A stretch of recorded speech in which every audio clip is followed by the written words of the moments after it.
Offers लगेंगे। Okay, चलिए अब हमारे साथ ऋषि नथानी साहब हैं, एसपीबी है, बिजनेस डेवलपमेंट हेड हैं एमसीएक्स के। सर स्वागत है आपका ईटी नाउ स्वदेश पर। Sir back to back commodity market के लिए कई बड़ी खबरें आ रही हैं। पहले एक तो एफपीआई की एंट्री को मंजूरी सेबी की तरफ से मिल गई, हालांकि फाइनल नोटिफिकेशन आएगा तब वो एफपीआई के यहाँ पर ट्रेड करना शुरू कर देंगे। इससे एज ए एमसीएक्स आप लोगों के कारोबार पर कितना असर होगा, कितने वॉल्यूम यहाँ से टर्नओवर बढ़ने की उम्मीद आप लोग कर रहे हैं? नमस्ते विश्वमोहन जी। टर्नओवर का तो अंदाजा देना बहुत मुश्किल है, लेकिन जब भी एफपीआई आएंगे ये तो निश्चित है कि जैसे जैसे और पार्टिसिपेंट्स आते हैं मार्केट में तो लिक्विडिटी और डेप्थ बढ़ेगी मार्केट में, और जो इम्पैक्ट कॉस्ट है ट्रेडिंग का वो घटेगा। तो उससे क्या है कि जितने भी मार्केट में पार्टिसिपेंट्स हैं सबके लिए आसानी होगी और ट्रेड करने में कॉस्ट ऑफ ट्रेडिंग रिड्यूस होना चाहिए लिक्विडिटी और डेप्थ बढ़ने के कारण।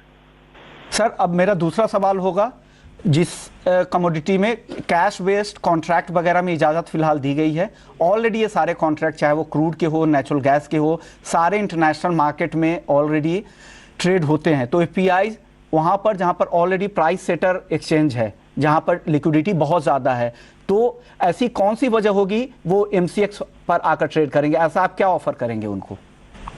देखिए, हम तो एक प्लेटफॉर्म ऑफर करते हैं, लेकिन आप ये समझिए कि भारत कई कमोडिटीज में बहुत बड़ा एक्सपोर्टर है या इंपोर्टर है या कंज्यूमर है। तो उसके कारण क्या होता है कि भारत को कोई इग्नोर नहीं कर सकता, और भारत का जो मार्केट है वहाँ पे भी पार्टिसिपेशन तो लोग करेंगे मेरे हिसाब से। सर ऑप्शंस में ट्रैक्शन आने की पूरी उम्मीद है, खास करके क्रूड का ऑलरेडी बहुत ज़्यादा लिक्विड अब हो गया है, अच्छे वॉल्यूम के साथ यहाँ पर ओपन इंटरेस्ट काफ़ी अच्छा है। आपको लग रहा है कि अब समय आ गया है कि क्रूड एनजी के मिनी कॉन्ट्रैक्ट वगैरह आने चाहिए मार्केट में और उसके भी ऑप्शंस आने चाहिए?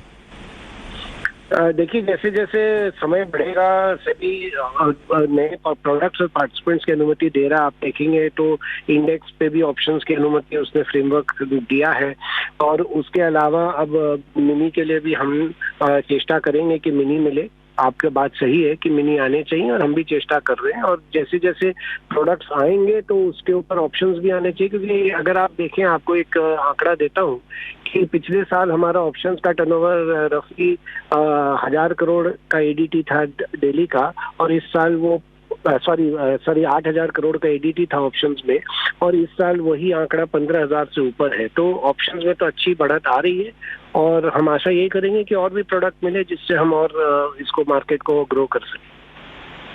करोड़ से बढ़कर ADT average daily turnover 15000 crore.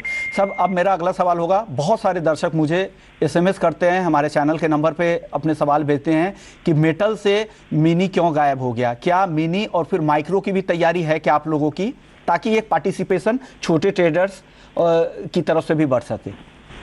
जैसे मैंने कहा कि जिस भी प्रोडक्ट में मिनी फीजिबल है हम उस पर चेष्टा करेंगे कि मिनी आए, और हम रेगुलेटर से दरख्वास्त करेंगे कि मिनी आ सके। और इससे क्या होगा कि और भी पार्टिसिपेशन आएगा, स्पेशली जो एमएसएमईज हैं उनको बड़े कॉन्ट्रैक्ट में हो सकता है हेज करना तकलीफ लगता हो, तो छोटे कॉन्ट्रैक्ट में हेज कर पाएंगे, या छोटे निवेशक हैं वो भी इसमें भाग ले पाएंगे। अब हेजिंग की दृष्टि के नज़रिए से अगर हम देखें तो क्या कॉरपोरेट को लाने के लिए आप लोगों की क्या तैयारी है? क्योंकि बड़े कॉरपोरेट होने के बाद भी मेटल में उस तरह की भागीदारी नहीं हो रही है, इस फ्रंट पे आप लोग क्या काम कर रहे हैं? नहीं, देखिए, जैसे हम तो सारे कॉर्पोरेट्स को ही रीच आउट करते हैं, चाहे छोटे से छोटा एमएसएमई हो या बड़ा कॉर्पोरेट हो, और उनको ट्रेनिंग देते हैं, उनको बताते हैं कि मार्केट में क्या अपॉर्चुनिटीज है। और आपको एक आंकड़ा देता हूं कि जब से ये बेस मेटल्स में डिलीवरी चालू हुआ है हमने 2 लाख टन से ऊपर की डिलीवरी उतारी है। तो ऐसा नहीं है कि इन्वेस्टर्स का या हेजर्स का पार्टिसिपेशन नहीं है, 2 लाख टन से ऊपर का डिलीवरी उतरा है। तो आप समझ सकते हैं कितना बढ़िया पार्टिसिपेशन।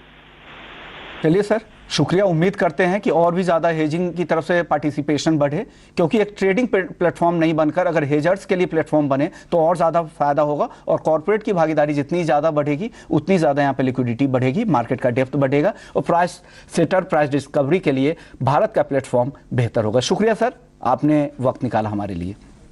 चलिए अब ट्रेडिंग के लिहाज से वापस से लौटते हैं और देख लेते हैं वायदा बाजार में और क्या हाल है।